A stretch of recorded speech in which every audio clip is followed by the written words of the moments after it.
Hello and welcome back to Utterly Unfiltered with Tash and Cara.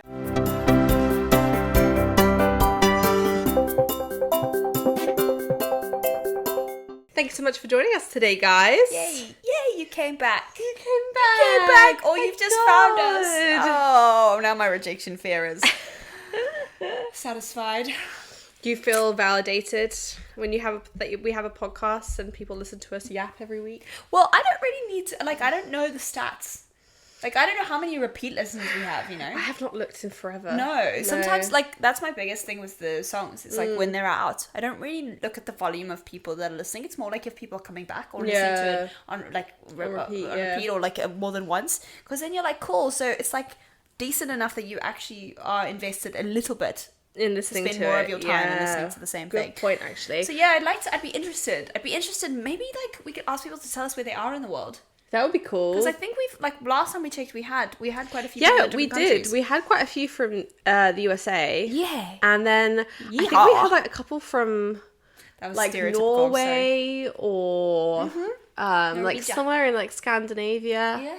Yeah. South Africa. I know we had a few in South Africa because I was like, yes, my homies. Well, no, it was the opposite. We had none in South Africa, and I told you to go tell your fam off because clearly no one's listening to the pod. That's awkward. So, because you'd asked me actually. They are mostly here though, my fam. Yeah, there you go. So that's the problem. That's the reason. That's the problem. Yeah, and I also don't want my family to listen to the podcast. Yeah, no, exactly. Well, I didn't mean your direct family. I meant the distant cousins and things. Yeah, all the ones I've matched with on MyHeritage.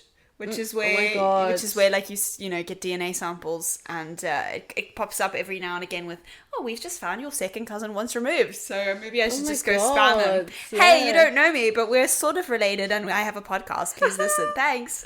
That's so funny. Let me know if you're listening and you're also a relative of mine. A distant relative of the Knox family. That'd be good to know.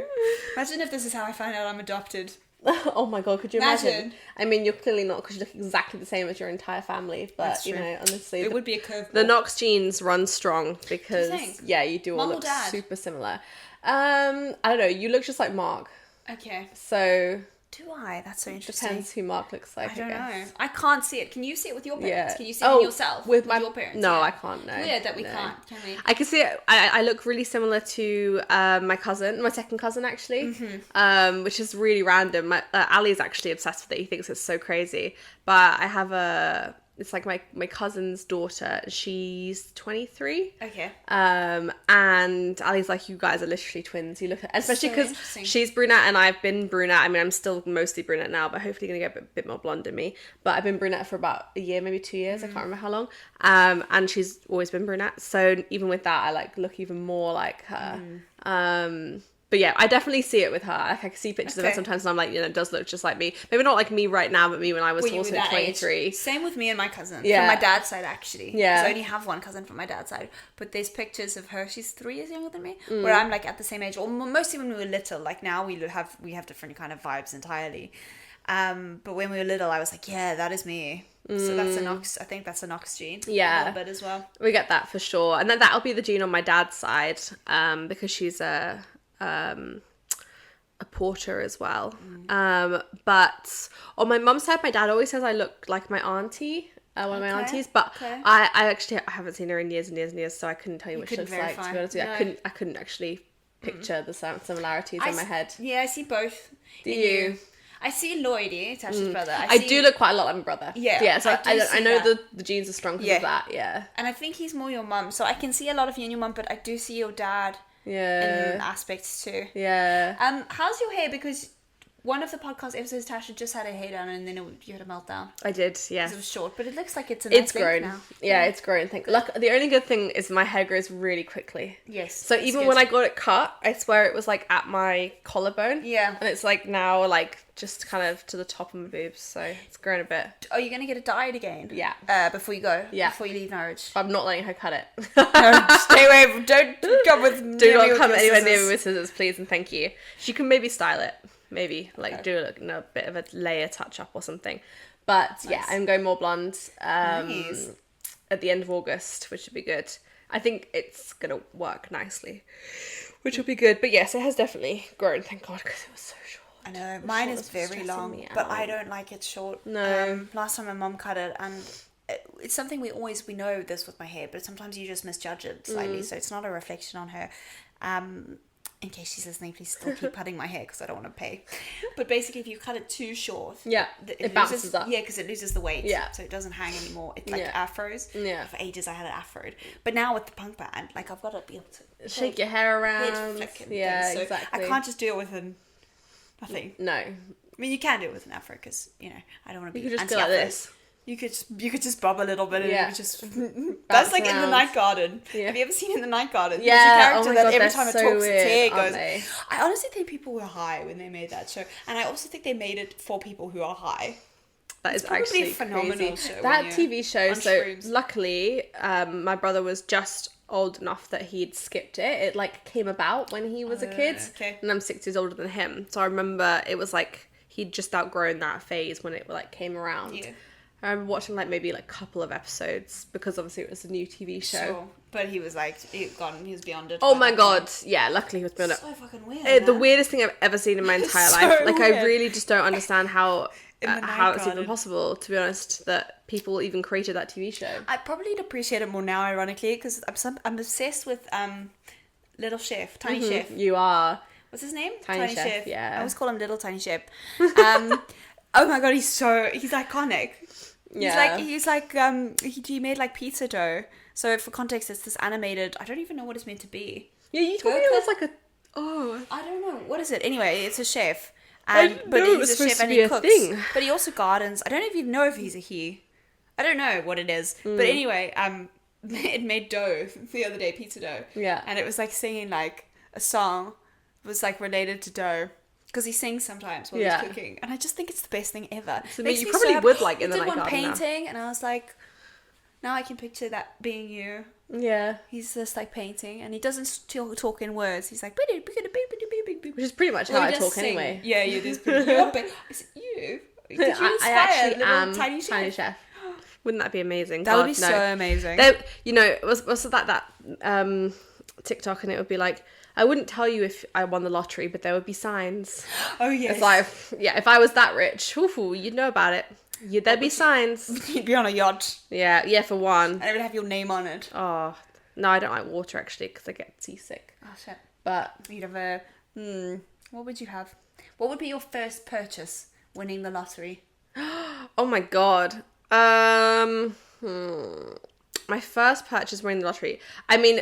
stereotypically and so girlhood and so just totally cringe, but I love jewelry so much. Yeah, okay. I think, nice little pair of diamond earrings. Yeah, okay. Like these are £4 from Etsy, you know. Yep. I wouldn't mind a nice pair of earrings, a nice, nice bracelet, nice necklace, totally cliche. But something that's a real... But it's like what about handbags? Actually real. Have you ever been a handbag girly? Yes, but I have a designer handbag that I love. Okay. So not like a major designer, it's a Coach handbag. But for me, I'm happy. I'm happy with my Coach handbag. Yep. That was my graduation present and I'm obsessed with it. Mm-hmm. Like I love it so much. So I'm not like gagging for like a crazy, like YSL crazy expensive handbag. Because I think I'd be worried about like scratching it or something. Sure. The wear and tear and stuff. Yeah. Whereas this bag I can wear like every single day because it's like kind of like medium range. So I'm like I love it to pieces. Yeah. So I don't think it'd be something like that. I think that it would definitely be jewelry would be my like bougie purchase, and then invest. You'd be wise about it. Oh yeah, you would be wise. I'm like the savings queen expert. Yeah, I can't wait. Oh my God, till the day that I actually have a regular paycheck from a job I love to then save, and then I can invest. Like, oh my God, I'm so excited, and like when I won't be saving for traveling anymore, because obviously I've spent my whole life saving for traveling, which now we're about to do. So I'm going to have no money when I come back. But that's okay because we rebuild and we keep going. You can always make more. Exactly. And I've got my house deposit. That's already been saved for. So the next thing I'd have to spend money on is investing so that I can retire early. And not have to work until I die. So, for you. Like everyone else in our generation apparently is going to have to. So yeah, we are. Unfortunately. Going to be so yeah, that would be the biggest sign though. There'd be diamonds dripping off me. That would be pretty. Yeah. Yeah, they would diamond tennis bracelets. It would be telling. What's it called? A Cartier ring. Yep. Diamond earrings. Yep. Yeah. Cool. So when that happens, completely cliche, but I'm totally gonna know. 100% like, would be where's me. my little cut? Thanks very much. Yeah. Love you. Some nice shoes too. Okay. God, I love shoes. Mine would be a vinyl, like a proper, beautiful, lovely vinyl. Really? Like a vintage. Oh, like a whole, so. like... Whole desktop. Stand, whole because it's a whole stand, thing. Isn't it? Yeah. Whole thing. But like pristine condition. I love that. Because I would say something stereotypical, like brand new, like a Gibson guitar. And that would be nice. But I have just got a new guitar and the same thing. I'm in love with it. So I can't imagine betraying it. Exactly, yeah. I want to just enjoy it for this time, for the time being.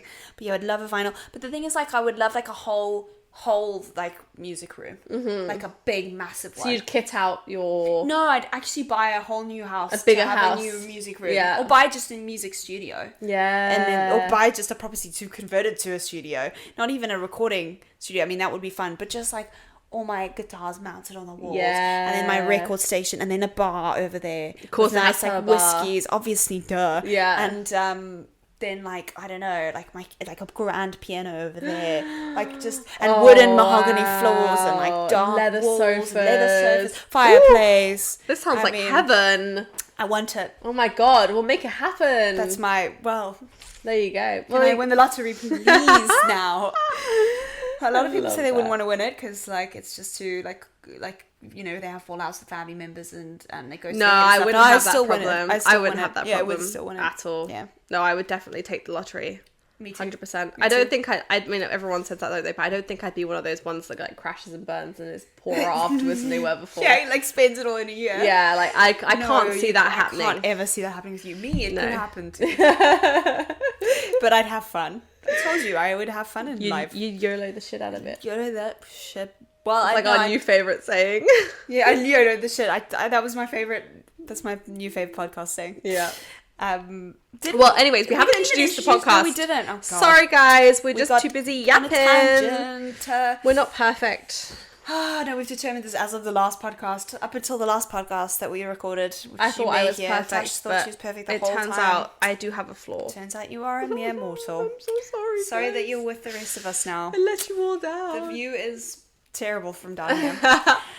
Well, but in complete contrast to what I've just said, the actual name of the episode is The Confident Advice That Actually Works. We're giving some advice today. Wow. I know. It's kind of crazy when that happens, isn't it? Yeah, that is actually quite insane. So flexing that advice muscle, flexing those psychology degrees. We got this, guys. Tat is actually flexing, actually stretching. Yeah.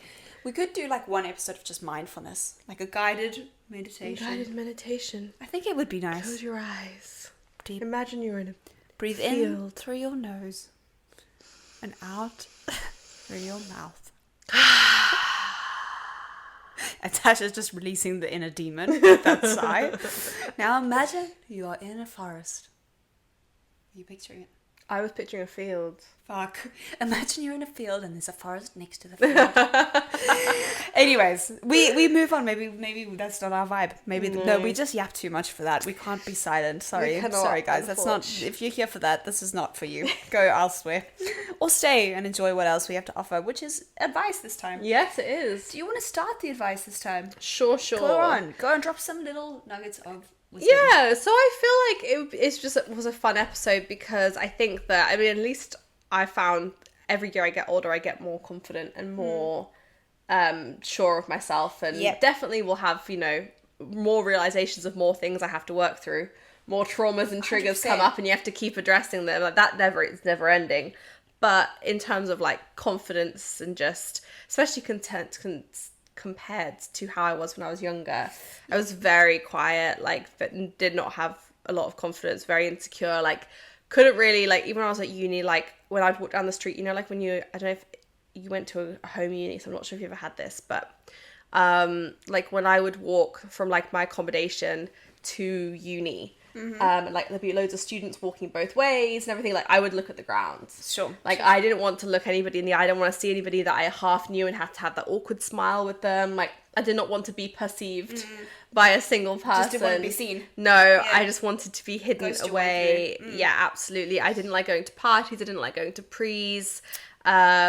I liked to night out, but like usually just when I was with my friends. Like I didn't like to meet new people or go on nights out with new people. I just wasn't confident in myself, and I didn't feel like I was interesting enough or fun enough or had enough going for me to like somebody want to actually have a conversation with me.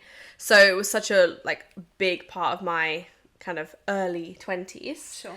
But I mean, since then I don't feel that way at all. Like even in my final year of uni, like I had a lot more confidence. I'd like done a bit of traveling and I could walk down the street and not look at the floor. And I remember thinking to myself, I remember that feeling the first time I did that, and I was like, oh, this is a win. Yeah, like of course, yeah. I can actually look up, or like when you go into a lecture, you know, like walk into a lecture even if you're a couple minutes late and just go and sit down and not feel like you have to disintegrate into the ground and want the ground to swallow you up. I hated that. Oh god, being the last person in a room or the last person to a party when everyone else is there and they just turn and look at you. Yeah. And you're just like, it's something that I used to just literally want to disintegrate. Yeah. And then towards the end, it was more like I could just walk into the room, and if people stopped or looked, I would just smile and keep walking. I wouldn't rush to my seat or try to be as quiet as possible. I would just sit down at a normal pace. I would take my jacket off at a normal pace. And, you know, I wasn't like in this constant like rush to not be seen. Sure. But I definitely have been like that. Oh my God, so much so before. So yeah, I think like over the years I kind of learned a little bit more about confidence and what confidence means to me, and also how I've become more confident over the years, I guess. So that was kind of the background, I guess, to I like that. To the episode. Like what about you and like confidence? I know I haven't actually given any advice yet, but you know, like more so just about the topic. Background, the topic. Yes, definitely more confident in who I am in ways, and then in ways not. Socially, 100%. Completely different person, actually. I think, especially from school. I think I went through a period. I think for me, like, I was very overconfident in South Africa with like no reason to be. I was not I was not the shit, but I thought I was. But I was very like, I just had my same sense of style. Like I always wore like camo shorts and like Bratz tops and Camp Rock and whatever, like just thinking like this is cool, like I'm cool.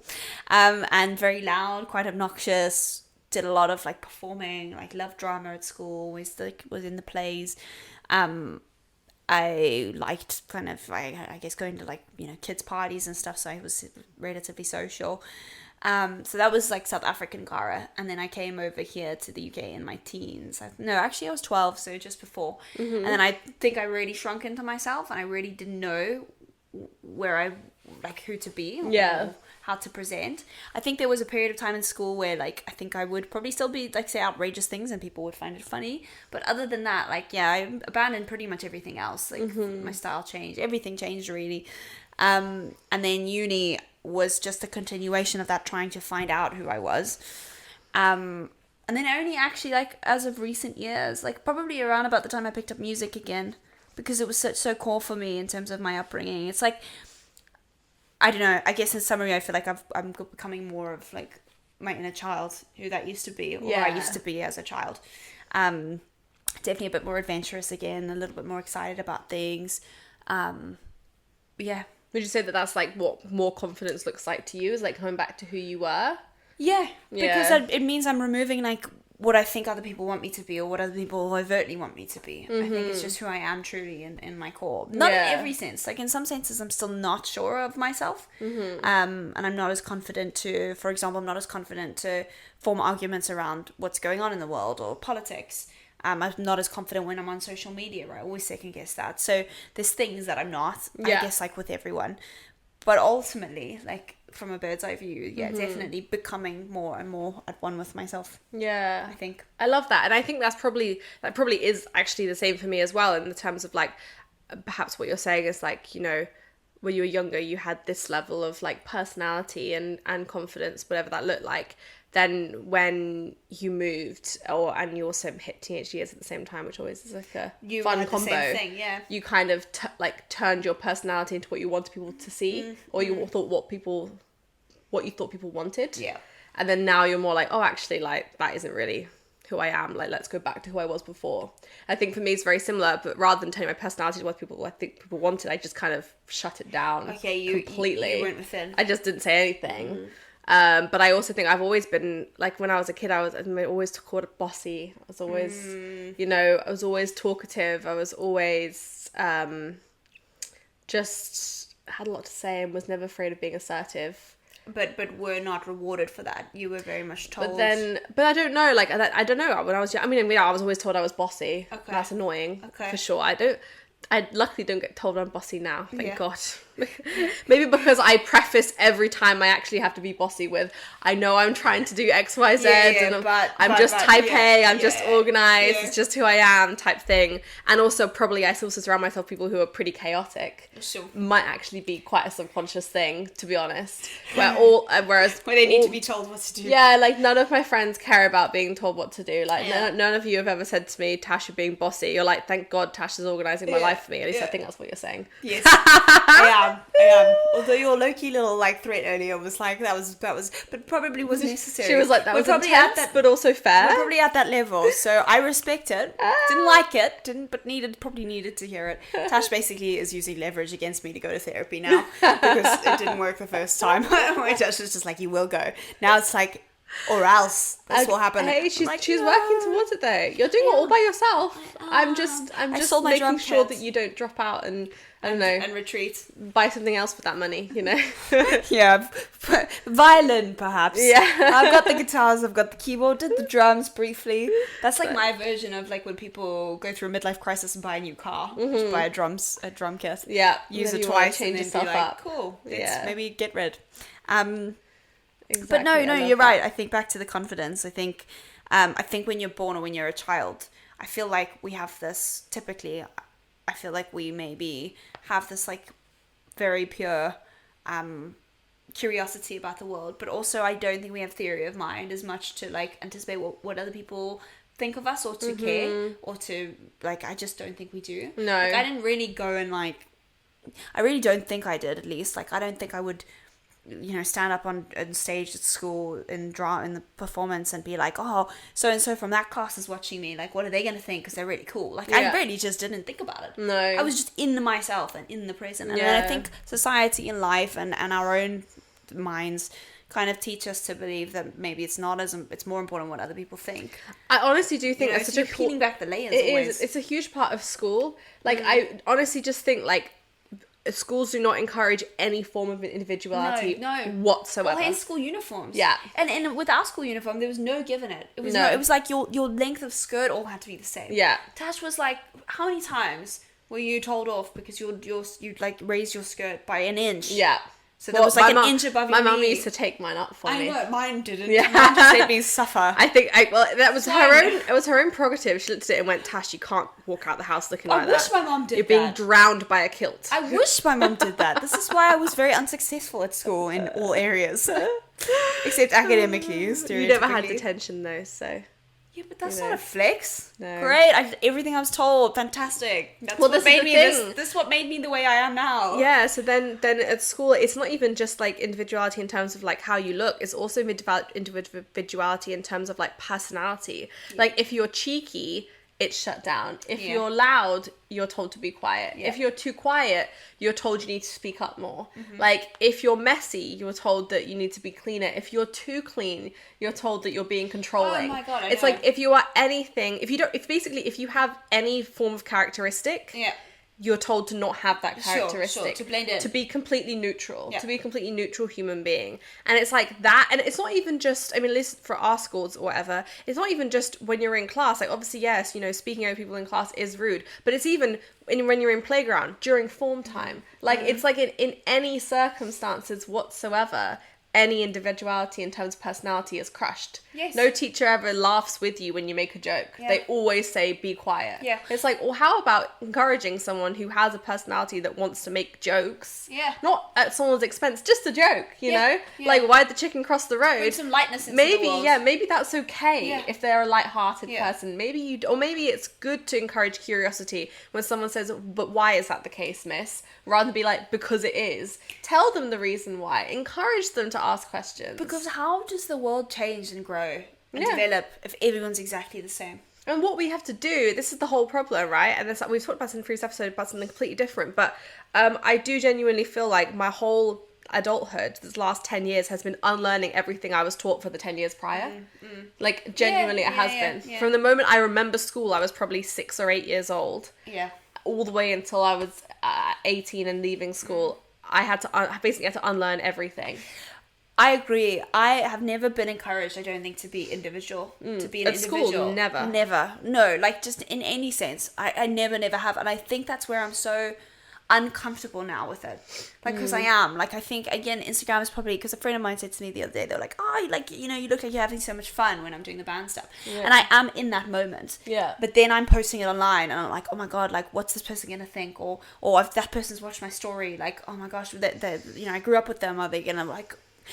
I feel like I'm still at the point where I've accepted that I'm very different in ways that everyone is, and I found joy in it, but I've also found a lot of like shame and like confusion in it too. Like, I'm not comfortable with it. I'm not comfortable being like, we've always blended in. Yeah, because you've got those little voices in your head from when you were at school telling you to be less of something. Yeah, and to blend in and to survive, and that's how we did, and I did it successfully. Yeah. So like, this is the opposite of that. This is like choosing to not blend in, but also with that comes like, okay, cool, I have to put myself out there and I have to fail. Yeah. And I have to like annoy people and I have to be seek attention. Like, I have to be all these things that I have been told I to never be. Yeah. And I've been comfortable with never being them. Yeah. And I'm not comfortable with it. And this is the thing, if you think about any interesting person out there that you admire, they are themselves. Yes. And that's the whole reason why you like them. Yeah. Because when you become an adult, you look for people with interesting personalities. You want to be one of them. And I think that's a whole part of where my lack of confidence was at uni, was where I didn't feel like I had a personality. Because I spent my whole life trying to not have a personality, so that my personality was to be pleasant, was to be nice. Well, like, that's what you're rewarded for more than you are anything else. And then I went to uni and I was like, shit, I don't have any opinions. I don't have any sense of self-worth. I don't have any, you know, particular interests in photography or film or, you know, anything that makes me different from a perfect clone of a perfect student. Like, there isn't anything. So I had to actually create all those things from scratch. Yeah. Which I think is, I mean, it's a whole... Did you create them or did you find them in yourself again? Or both? Oh, good question. I think a little bit of both. I think for me, it's like, it was almost like so long of that. Like, I've never been sporty at school, because I was never good enough at sport to be encouraged to do sport. But now you've run And now I've run a half marathon. I work out multiple times a week. I really believe in exercise and love working out, and I've done all sorts of fun things. Same with art. Same with so many different things. And I think that, like, I think there's a level of, like, if you're not amazing at something or you're not excelling at something, like, sometimes if you excel at something, it is encouraged. But if you're just okay at it, it's just like, well, then what's the point? It's the way that it's taught almost. It's like, oh, you take your kids to drama class, but if they're not going to get a lead role, eventually you just stop taking them, because it's like, you know, you just stop going, because it's like, well, how many years do I go be in the chorus for, you know, before you just like, well, actually I've got homework to do and it's effort to drop one kid here and pick up a kid from here. So you just don't do it anymore, you know, or it's like, oh, well, what's the point in me putting myself forward for the, you know, 1,500 meters at school when there's like somebody who's unbelievably fast and skinny who can do that way quicker. You know, I may as well just sit on the sidelines and make a sign for people. So it's like all those kinds of, all the things that you could even be good at one day if you actually nurtured them. If you persevered. Yeah, if you're not good at them in a way that's noticed by teachers and by parents, then it's never going to be encouraged. To you. So an interesting current example of this, I have a friend who's like just submitted a 3 pages to a story to this competition, which is like an international competition. And I spent a lot of time on the weekend like just kind of being a different pair of eyes for this friend of mine who's submitting this story. And I think we all needed sometimes someone who's a little bit more like objective. Is it objective, subjective? Objective. The one where you're not biased. Cool. Yeah, objective.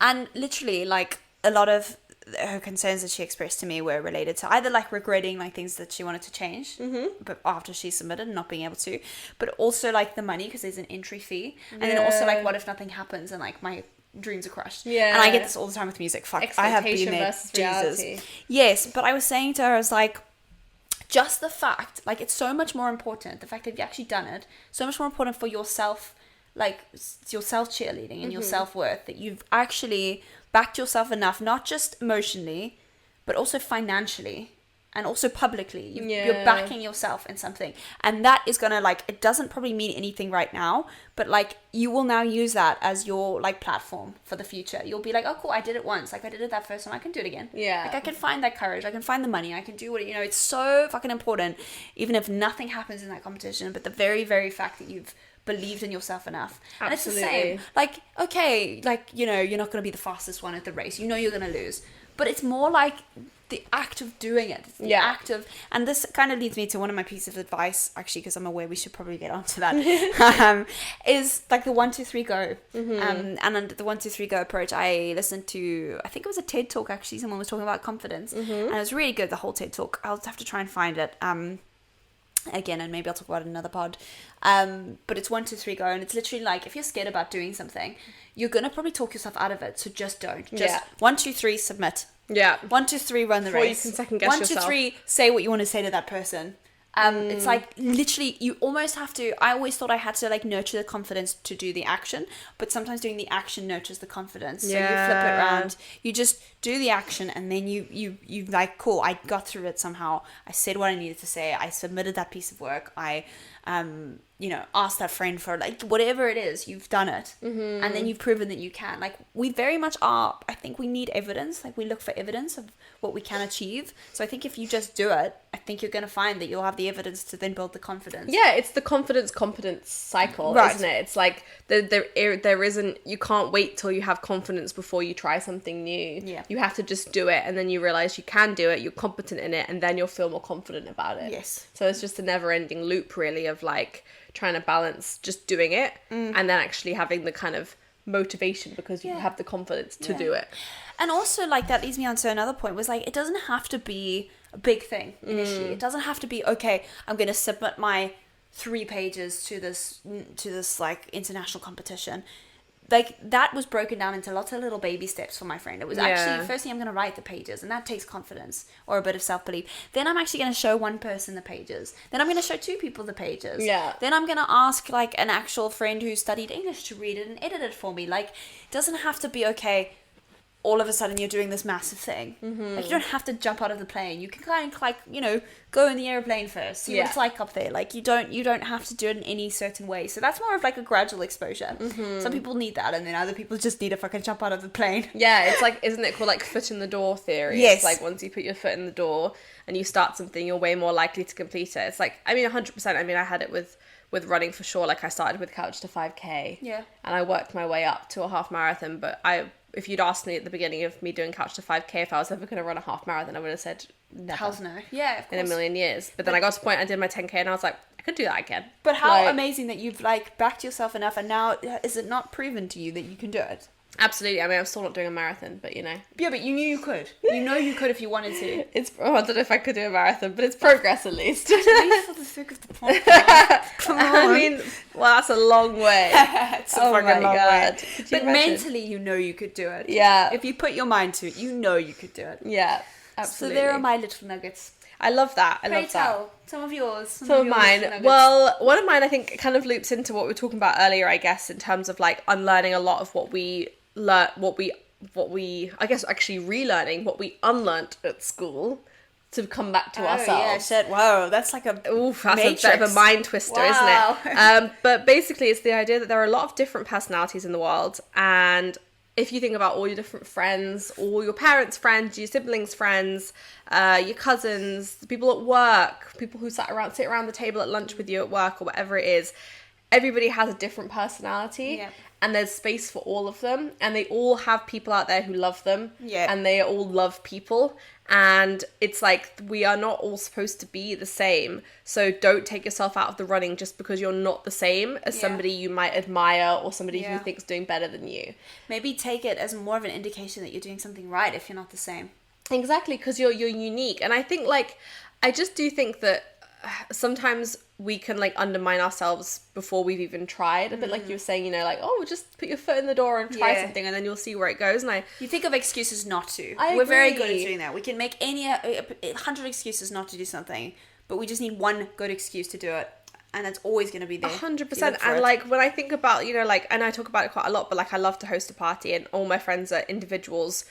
and a lot of them have partners, and I'll bring them all together and they don't necessarily all know each other. But I love doing that with people, and I just think it's so much fun. I love having all my friends around me, and even though I don't have a friendship group, I kind of make my individual friends be my friendship group. But doesn't it, and it works. It works really well. But what I think is funny is that, like, if you'd asked me that like 10 years ago, like, I would have said, like, I hate being center of attention. Like, I would never have... Don't want the pressure of orchestrating Don't want the pressure. I don't have enough friends to do something like that. Like, I you know, oh, I'm not interesting enough to host a fun party. People are going to want to go out of their way to travel 4 hours to where I live to come to it. It's like, I would have taken myself out of the running before I'd even tried. Yeah. Do you know what I mean? Sure. And now I'm at a point where, like, I know my friends are going to show up for the things that I do. Definitely. Because not only do I know that they love me, but I also know that, like, I'm good at doing those things. Yeah. And so I like to make sure people have a good time. Like, I never want to be the person who has the party where someone's like, I really don't want to go, but, like, oh, I kind of feel like I have to. It's like, I want to be the person who has the party where someone's like, it's going to be a really fun party this weekend. And it like, always we're is, doing X, Y, Z. It's got a theme. These people who are really lovely, who I don't speak to very often, are there. Like, I get to bring my partner. Like, we're going to do these fun games. Like, I want that to be the vibe that I bring, I think. But it took me a long time to believe that I was even interesting enough to do something like that, or have friends who would want to go out of their way for me. Yeah. And it took a lot of work, and, like, one big thing that I really believe in and worked really well for me was affirmations. Like, positive affirmations, something that I need to write some down actually about presence. I've just remembered, because I am working at the moment on just trying to be more present in this kind of interim time period in my life where I'm waiting to go traveling, but I'm living with my parents. It's all a bit complicated. Yeah. That just reminded me. But I used positive affirmations during lockdown on my personality specifically.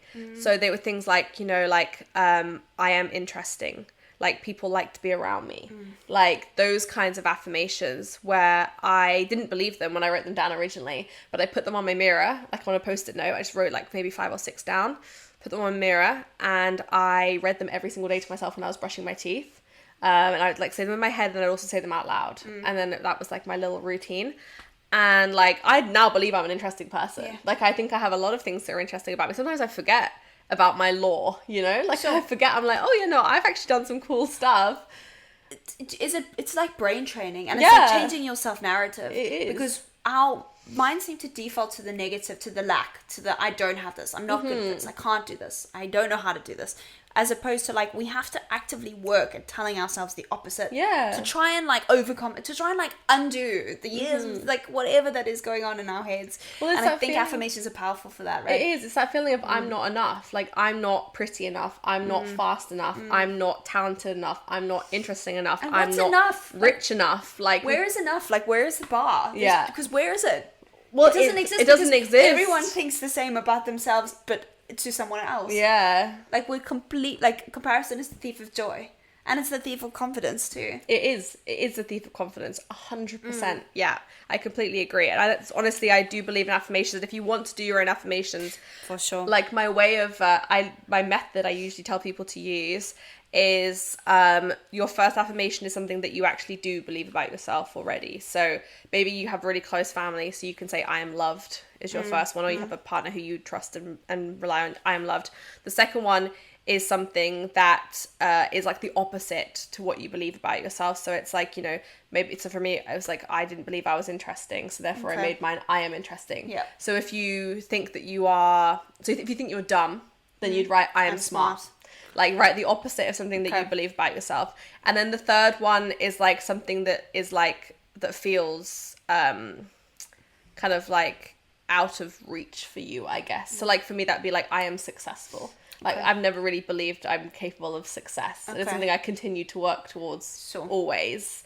And so, like, that's something that almost feels like when I say it, it actually makes me feel like wrong. But it's like, by the time it's the third one down, so by the time you get there, you kind of warmed up. And then you're internalising. And you're internalising that thing too. So it's like, I think sometimes it's like the idea of writing down 15 things you want to be that you aren't. It just doesn't actually feel exciting. It feels demoralising. Sure. Like, oh God, I'm none of these things. Why am I saying them? So pick. But if you just pick 3 and you start with what you already know about yourself, one thing that you're actively working on, and then something that feels out of reach. Does that come from that technique? Is that something you've created? Does it come from a book? Does it come from... I can't remember. Do you know? I think it's something I created. I mean, I think it's something from my coaching days. Okay. So there's a couple more as well. I had this workbook that I created in 2020. Yeah, I remember and it. And one of the pages was all about affirmations in there. And it's something I just remember from doing that, but it's obviously 5 years ago now, so I can't remember off the top of my head. Yeah. But yeah, no, I created it. But it really works for me. So anyway, I recommend that for sure. And then, and I think basically what that does, and that's the whole point of it, I guess, is that you're actively challenging those negative beliefs that are causing you to not be confident. Okay. So like I said, for me, it's like I believed it wasn't interesting, so I became interested in things, and now I am interesting as a result.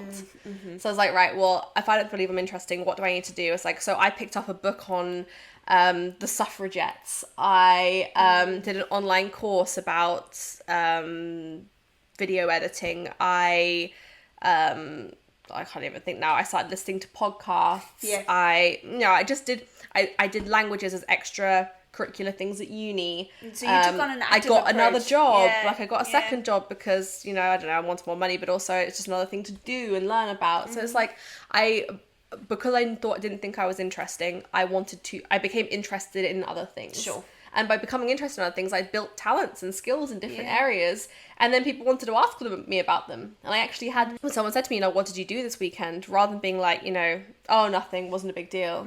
It was like, oh, actually, I read this really interesting article about X. Or, what do you feel about this thing? Because I saw this online somewhere. Or I watched this movie. Cause I wouldn't even watch a new movie that came out, So, because I was too scared, didn't want to watch it. Wasn't interested, and when I became interested, I then became interesting. So you've taken something that you felt was a deficit in yourself or something you wanted to work on, and you actively engaged in behaviors that were the opposite of it to therefore try and nurture it, which is so proactive, and that's such a good point. And that's where the action is important again. I cannot hammer home to you, the action is important. I've always been insecure about my guitar playing skills, so I went for guitar lessons. And now I feel more confident. I've still at a point where I'm on stage and I shake, but I'm trying to figure out little ways of breathing techniques and things where I'm not so anxious, so I can control my fingers more. It's being proactive about the things that then it's just that cycle, isn't it? And then absolutely No, I completely agree, and that gives you that confidence. And then I think the more confident you feel, the more you like yourself, and it's a lot easier to believe that other people like you if you like yourself as well. A lot of that insecurity. Or you maybe don't care. Yeah. So you're fuck, I'm happy now in myself. Yeah. I know that I'm interesting. Yeah. So if fucking Janet down the road doesn't think you have anything to say at a party, well, you do. Yeah. So you stop doesn't matter. proving it. Yeah. Absolutely. Yeah. I love that. So anyway, the moral of the story. Moral of the story is back yourself. Back yourself. Yeah. Back yourself. There's certain techniques that we found that have helped us. Mine is the 1, 2, 3, go, or the gradual, the gradual exposure approach. But either way, it's do the thing you're scared of, and then you will feel more confident about it. Don't wait to feel confident, because you never will. Do it. Do the action. And Tasha's is probably quite similar, right? Those affirmations are important for you. Yeah. But also, if you found something you want to address, then again, do it. Yeah. Do it, and then you'll feel more confident with it. It's like switching it around in your head, I think. Absolutely. Don't just sit around and expect you're going to feel good about exercising if you don't exercise. No. Go and do it, and then you'll feel good about it. That's exactly. And what we found. And just relearn, I guess, that it's okay to be a bit quirky, to be loud, to be, whatever it is about you that you have been told when you were younger was a flaw.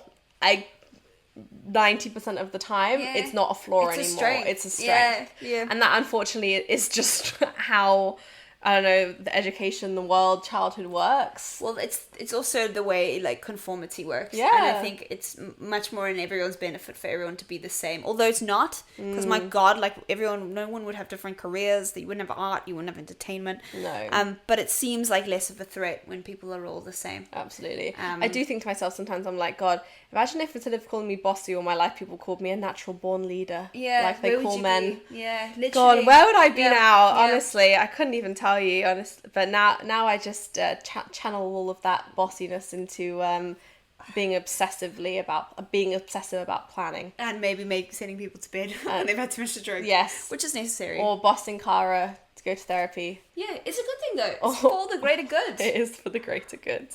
And we'll see. Maybe next time we pod, I'll have gone to therapy. Probably not, but we will find out. Guys, come back and find out with us. Please, yes, come absolutely. back. It'll commit me to it. And thank you so much again for tuning in. Let us know if you have any confidence tips and tricks, or if any of this stuff works for you, resonates with you.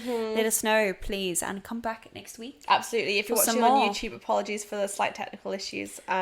You'll be watching a nice picture of us right now as opposed to a live video, but that's because my camera keeps dying. It keeps dying.